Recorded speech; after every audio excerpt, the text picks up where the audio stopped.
Hello বন্ধুরা, আসসালামু আলাইকুম। আপনারা কেমন আছেন? তো বন্ধুরা, আশা করি সকলেই আল্লাহর রহমতে ভালো আছেন। তো বন্ধুরা, আজকে আমি কিভাবে আপনারা ধান চাষ করবেন ও আপনারা ধান পরিচর্যা কিভাবে করবেন তা আমি আজকে আলোচনা করব।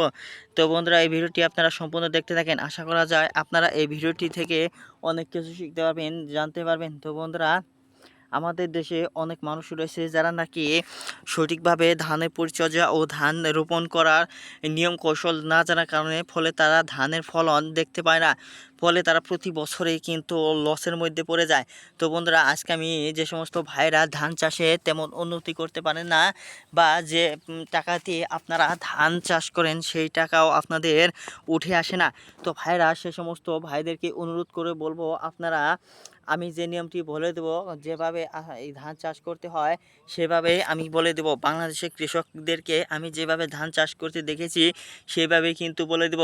তো বন্ধুরা, আপনারা মনোযোগ সহকারে শুনতে থাকেন। তো বন্ধুরা, আপনার স্ক্রিনের মধ্যে যে ধানগুলো দেখতে পাচ্ছেন এটি কিন্তু ইরি সিজনের ধান নয়, হাওড়া সিজনের ধান।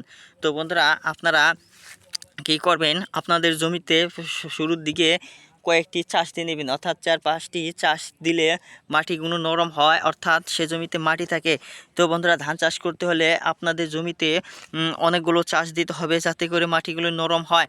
তারপর বন্ধুরা, আপনাদের জমিতে বিভিন্ন ধরনের সার দিন, ইউরিয়া সার, পটাশিয়াম সার, ভিটামিন সার, যত পারেন তত সার দিয়ে নিন।